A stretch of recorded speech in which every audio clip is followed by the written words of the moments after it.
حضور اکرم صلی اللہ علیہ وسلم کے طائف کے سفر کا قصہ۔ نبوت مل جانے کے بعد 9 برس تک نبی اکرم صلی اللہ علیہ وسلم مکہ مکرمہ میں تبلیغ فرماتے رہے اور قوم کی ہدایت و اصلاح کی کوشش فرماتے رہے، لیکن تھوڑی سی جماعت کے سوا جو مسلمان ہو گئی تھی اور تھوڑے سے ایسے لوگوں کے علاوہ جو باوجود مسلمان نہ ہونے کے آپ کی مدد کرتے تھے۔ اکثر کفار مکہ آپ کو اور آپ کے صحابہ کو ہر طرح کی تکلیف پہنچاتے تھے، مذاق اڑاتے تھے اور جو ہو سکتا تھا اس سے درگزر نہ کرتے تھے۔ حضور اکرم صلی اللہ علیہ وسلم کے چچا ابو طالب بھی انہی نیک دل لوگوں میں تھے جو باوجود مسلمان نہ ہونے کے حضور صلی اللہ علیہ وسلم کی ہر طرح کی مدد فرماتے تھے۔ 10ویں سال میں جب ابو طالب کا بھی انتقال ہو گیا تو کافروں کو اور بھی ہر طرح کھلے مہار اسلام سے روکنے اور مسلمانوں کو تکلیف پہنچانے کا موقع ملا۔ حضور اقدس صلی اللہ علیہ وسلم اس خیال سے طائف تشریف لے گئے کہ وہاں قبیلہ ثقیف کی بڑی جماعتیں ہیں، اگر وہ قبیلہ مسلمان ہو جائیں تو مسلمانوں کو ان تکلیفوں سے نجات ملے اور دین کے پھیلانے کی بنیاد پڑ جائے۔ وہاں پہنچ کر قبیلے کے 3 سرداروں سے جو بڑے درجے کے سمجھے جاتے تھے گفتگو فرمائی اور اللہ کی دین کی طرف بلایا اور اللہ کے رسول کی یعنی اپنی مدد کی طرف متوجہ کیا، مگر ان لوگوں نے بجائے اس کے کہ دین کی بات کو قبول کرتے یا کم سے کم عرب کی مشہور مہمان نوازی کے لحاظ سے ایک نو مہمان کی خاطر مدارت کرتے اور صاف جواب دے دیا اور نہایت بے رخی اور بد اخلاقی سے پیش آئے، ان لوگوں نے یہ بھی گوارا نہ کیا کہ آپ صلی اللہ علیہ وسلم یہاں قیام فرما لیں۔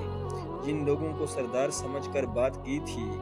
کہ وہ شریف ہوں گے اور مہذب گفتگو کریں گے، ان میں سے ایک شخص بولا کہ اوہو، آپ ہی کو اللہ نے نبی بنا کر بھیجا ہے۔ دوسرا بولا کہ اللہ کو تمہارے سوا کوئی اور ملتا ہی نہیں تھا جس کو رسول بنا کر بھیجتے۔ تیسرے نے کہا، میں تجھ سے بات کرنا نہیں چاہتا، اس لیے کہ اگر تو واقعی نبی ہے جیسا کہ دعویٰ ہے تو تیری بات سے انکار کر دینا مصیبت سے خالی نہیں، اور اگر جھوٹ ہے تو میں ایسے شخص سے بات کرنا نہیں چاہتا۔ اس کے بعد ان لوگوں سے نا امید ہو کر حضور اکرم صلی اللہ علیہ وسلم نے اور لوگوں سے بات کرنے کا ارادہ فرمایا کہ آپ صلی اللہ علیہ وسلم تو ہمت اور استقلال کے پہاڑ تھے، مگر کسی نے بھی قبول نہ کیا، بلکہ بجائے قبول کرنے کے حضور صلی اللہ علیہ وسلم سے کہا کہ ہمارے شہر سے فوراً نکل جاؤ اور جہاں تمہاری چاہت کی جگہ ہو وہاں چلے جاؤ۔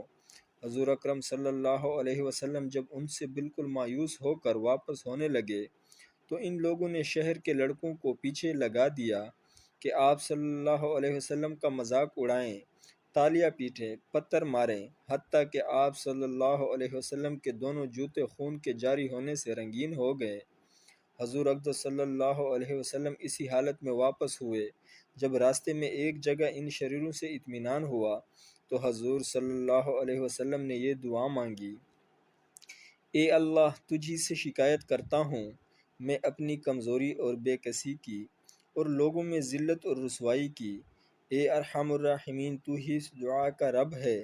تو ہی میرا پروردگار ہے، تو مجھے کس کے حوالے کرتا ہے؟ کسی اجنبی بیگانے کے جو مجھے دیکھ کر ترش روح ہوتا ہے اور منہ چڑھاتا ہے،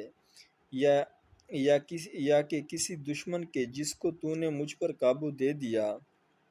اے اللہ، اگر تو مجھ سے ناراض نہیں ہے تو مجھے کسی کی بھی پرواہ نہیں ہے، تیری حفاظت مجھے کافی ہے۔ میں تیرے چہرے کے اس نور کے طفیل جس سے تمام اندھیریاں روشن ہو گئی اور جس سے دنیا اور آخرت کے سارے کام درست ہو جاتے ہیں، اس بات سے پناہ مانگتا ہوں کہ مجھ پر تیرا غصہ ہو یا تو مجھ سے ناراض ہو۔ تیری ناراضگی کا اس وقت تک دور کرنا ضروری ہے جب تک تو راضی نہ ہو، نہ تیرے سوا کوئی طاقت ہے نہ قوت۔ مالک الملک کی شاہانہ قہاری کو اس پر جوش آنا ہی تھا کہ حضرت جبرائیل علیہ السلام نے آ کر سلام کیا اور عرض کیا کہ اللہ تعالیٰ نے آپ کی قوم کی وہ گفتگو جو آپ سے ہوئی سنی اور ان کے جو جوابات سنے، اور ایک فرشتہ ایک فرشتے کو جس کے متعلق پہاڑوں کی خدمت ہے آپ کے پاس بھیجا ہے، آپ جو چاہیں اس کو حکم دے۔ اس کے بعد اس فرشتے نے سلام کیا اور عرض کیا کہ جو ارشاد ہو میں اس کی تکمیل کروں، اگر ارشاد ہو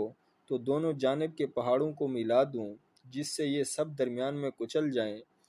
یا اور جو سزا آپ تجویز فرمائیں۔ حضور صلی اللہ علیہ وسلم کی رحیم و کریم ذات نے جواب دیا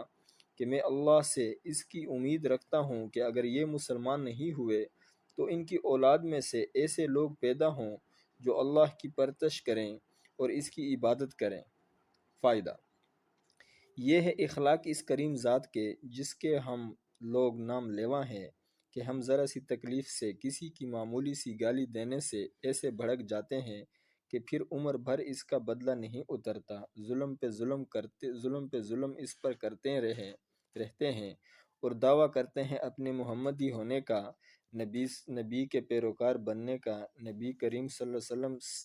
اتنی سخت تکلیفیں اور مشقت اٹھانے کے باوجود نہ بددعا فرماتے ہیں اور نہ بدلہ لیتے ہیں۔ اللہ تعالی ہم سب کو اس پر عمل کرنے کی توفیق عطا فرمائے، آمین۔